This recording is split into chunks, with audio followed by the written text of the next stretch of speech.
coffee, tea, and the jobber in me. A cup, a cup, a cup, a cup.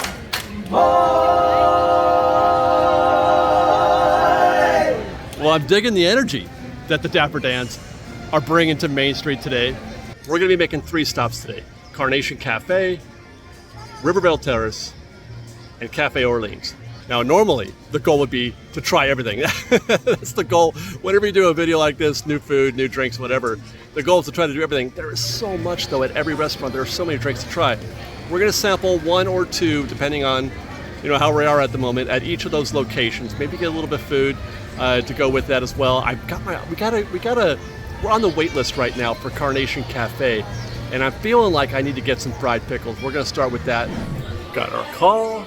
Took about 45 minutes. We're inside. Actually, this is the first time I think ever that I've dined inside Carnation Cafe. I always sit on the patio because why not? That's why you're here.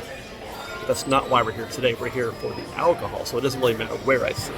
All right, what do we got here? Sparkling wine and mimosas. I considered the mimosa, wine by the glass, and then some signature cocktails, Bloody Mary, peach pie margarita, and then a couple of beers. We got Anheuser-Busch, Michelob, Golden Road, and then Right on 10 Hop Hazy IPA. I'm all about Bloody Marys. I like to try Bloody Marys everywhere I go, especially midday like this. So I think I'm going to opt out of the peach pie margarita today and just get that Bloody Mary, which is Tito's handmade vodka Bloody Mary mix with bacon and celery garnish. Drinks have been served. 1 Bloody Mary and some fried pickles. This is kind of a story. I'm trying to balance the amount of hype for this.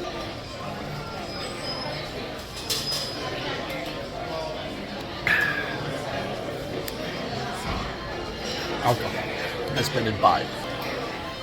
It's an awkward setting that I find myself in right now, trying to fill myself, drink a drink and have some pickles in a very crowded Carnation Cafe indoors. So hopefully the enthusiasm and the energy is, it will somehow find a way. Maybe when we get out there and do a walk and talk, I'll talk about it properly, but right now this is out of my comfort zone. I'll be honest, this is really out of my comfort zone. Can't believe it. I can't believe that just happened right behind me, Carnation Cafe. And, it's interesting. I'm working with somebody we're talking about making thumbnails. Hi, how are you? About, making thumbnails, and he knows that I prefer things to be not controversial, and that, there's a certain sort of image that we're trying to portray with our channel and with the Disneyland Resort. And he asked me, can we do a picture of Mickey holding a beer? Is that too controversial? And I'm like, well, yeah, it is, but they asked for it. Disney said, we're going to start serving alcohol, so you should be prepared to see pictures of Mickey holding a beer in thumbnails today. And that's probably what's going to wind up, or what will have wound up as being our thumbnail on this image, or on this video, I'm sure. Likewise, is it appropriate for your host to imbibe alcohol at the Disneyland Resort? Well, it is now. And as you can tell, I did complete that drink. I did finish that drink. And it was not, it's not a heavy pour, but it's not a light one either. They did okay with that. As a matter of fact, I'll add, as I mentioned, it's very good. The Bloody Mary was very good. I enjoyed it quite a bit. Especially enjoyed that was actually better.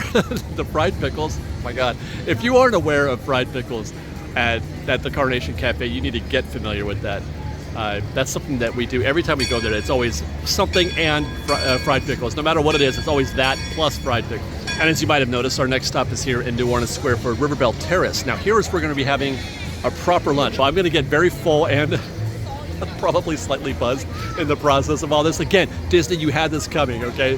You've created this situation. And then after that, we're going to go to Cafe Orleans, which they have a hurricane.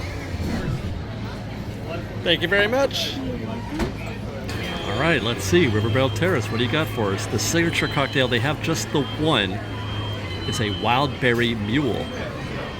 Tito's vodka, blackberry puree. Oh, interesting. Lime and ginger syrup and blackberries.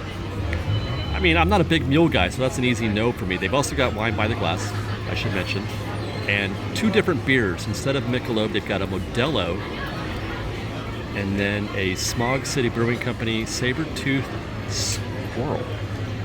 Fascinating. As for food, I mean, am I reading this right? Or can I get breakfast? Because that's looking real good right there. This is wild.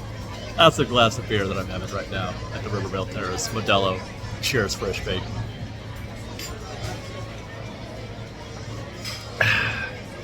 Meanwhile, this is kind of the whole point when it comes to the reasons why, you know, I want to have a drink at Disneyland. It's for this setting that I'm in right now, out here on the patio. They've just made Belle a place to go for some folks, because I would never recommend coming to the Belle Terrace. Otherwise, I would always recommend Cafe Orleans.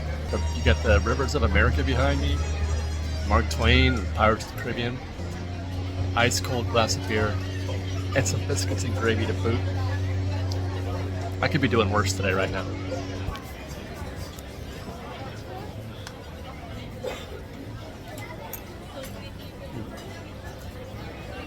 That's actually better than I thought it was going to be.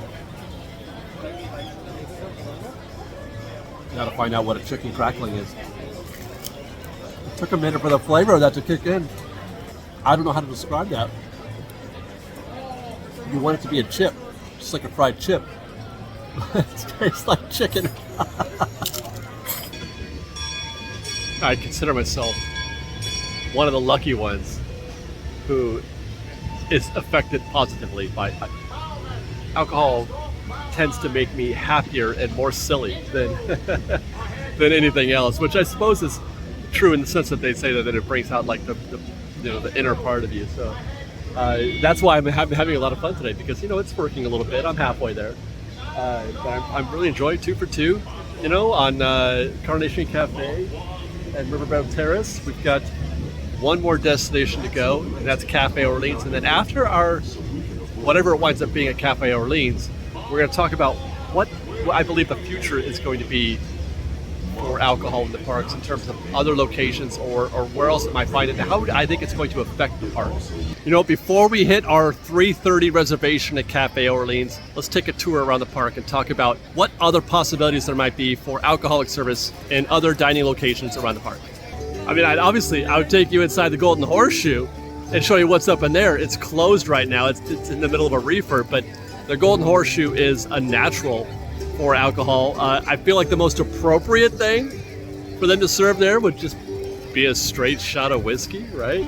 I mean, I don't know that they would ever do that. I don't know if Disneyland wants to get into straight whiskey shot business, but that would be the most appropriate thing. Otherwise, just straight up, just beer service there would be great. I mean, obviously, Mint Julep Bar here in New Orleans Square, right next to Tiana's Palace. They just reopened a proper mint julep, right? You got a mint julep in there for $5.99. Add $7 or $8 to that and drop in just whatever your beverage of choice is, or your alcohol of choice, into that mint julep. Make it a little something extra. I can see that happening easily. As a matter of fact, I would even go so far as to predict that might be the next thing we see here with serving alcohol, which conversation we're going to get to in a second. But a proper mint julep here at the Mint Julep Bar. Beer service at the Harbor Galley, of course. Now I can see them doing beer service as well at Royal Street Veranda, but again, if you are being thematically consistent, I think the most appropriate service here would be rum, right?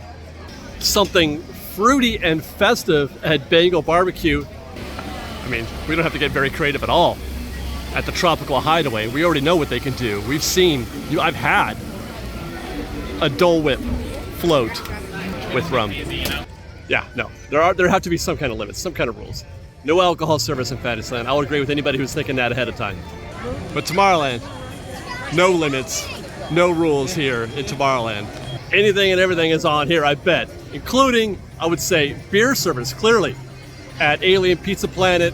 Pizza and beer, that's like a national pastime. Meanwhile, Galactic Grill, I mean, that's beer, obviously, but I think they've served already all kinds of fruity drinks here. I can see them mixing in various fruit drinks at Galactic Grill as well. Galaxy's Edge. There's no real rules to drinking in the Star Wars galaxy. I mean, obviously, you could drop some rum into a blue milk, over at the Blue Milk stand, just like you would a Dole Whip float. I feel like Ronto Roasters is kind of easy. You've already got the Tatooine Sunset. There's got to be an equivalent for a tequila sunrise, right? Some kind of sunrise drink. Boy, that would be very popular in Fresh Baked Town. Meanwhile, next door, Docking Bay 7. It's kind of a working man's place. It could be more beer service here. I feel like you do need a place for beer in Galaxy's Edge, and it wouldn't be at either Ronto or Blue Milk, so that's a possibility. But they do have the very popular cold brew here, so I can feel like this might be an opportunity to also do like a calf drink, something with some Baileys or some kind of Irish cream or something like that. Hungry Bear. Food here is burgers and chicken sandwiches for the most part. That lends itself to beer service once again. But I also feel like this is the kind of place if you're going to get something plant-based. I don't know why. I feel grapes and hoppy here. Well, hops are obviously beer as well, but maybe if there's a plant-based option for your alcoholic drinks, you go to Hungry Bear. There you go, guys. We've come all the way around Disneyland. We've landed back at Cafe Orleans. Imagine actually, now that I think about it, now that I've said those words out loud, there's such a thing as drinking around the world at Epcot. What if we got to the point where they had that kind of situation here, drinking around the lands? I think I might want to try that one day. It's about time for our last reservation for the day, our 3:30 reservation at Cafe Orleans.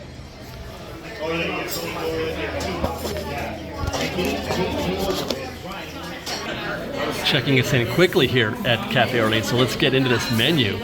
As predicted, there is a hurricane, Pym's Hurricane, not the Pym that you'd find in Avengers Campus, but some other Pym. I am definitely going to get one of those, but they do have beer. In this case, it is Carl Strauss or Sierra Nevada. Meanwhile, to eat, oh boy, I might just be getting another appetizer here. I'm not sure I can eat a whole roasted chicken or Monte Cristo.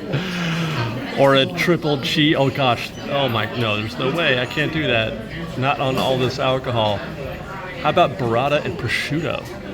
Fruit and arugula and toasted pistachios and aged balsamic. Or is it balsamic? I think I messed that up. I think that's what I'm going to have to go for. Once again, I find myself in a very awkward scenario here inside Cafe Orleans. Crowded little space in here, small space. I'm finding myself in this little corner with my little hurricane.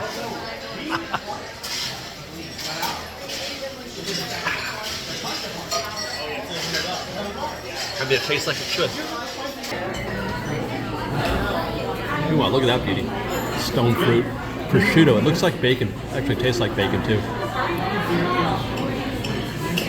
Arugula, pistachios. A lot of flavors going on here. I'd love to do a more proper review on this, but I'm solo. And this arrangement is not conducive to me getting a setup. Oh God, that was delicious. I'm crying. It was the prosciutto pistachio bite together. Amazing. This is one of those situations where the dining experience is winning over the fact that I'm having alcohol. I have completely forgotten about my hurricane. It is non-existent right now. 3 dining locations now serving alcohol here at the Disneyland Resort. We sampled a drink at each. I had a great time doing it. All the food, all the drinks were pretty good. Along the way, I asked the question. We did a tour around Disneyland, and we were surveying different dining locations, what the possibilities were. Let's talk about that. Let's talk about the possibilities. People are asking, are they going to do any more? The answer isn't whether or not they're going to do more, it's how much more. Absolutely, I am 100% in believing that they're not going to stop with the dining locations, just like they didn't stop with Oga's Cantina. When that happened, and at Blue Bayou, that was just a beta test, if you will, to find out how guests responded to alcohol in the parks, and they did respond. So they're going to plan, phase 2 of that plan. Phase 3 is going to be drinking throughout the rest of the Disneyland Resort.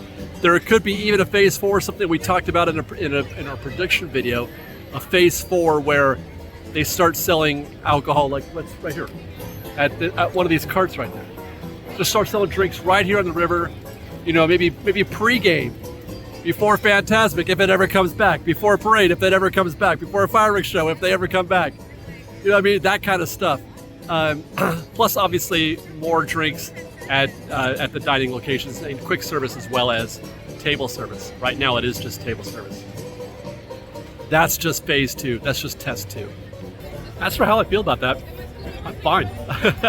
I mean, initially my first reaction is, you know, I'm not crazy about it. That's not really, that doesn't feel like it's in the spirit of what Walt would have wanted, but I don't know what Walt would have wanted. I don't think anybody could say for sure.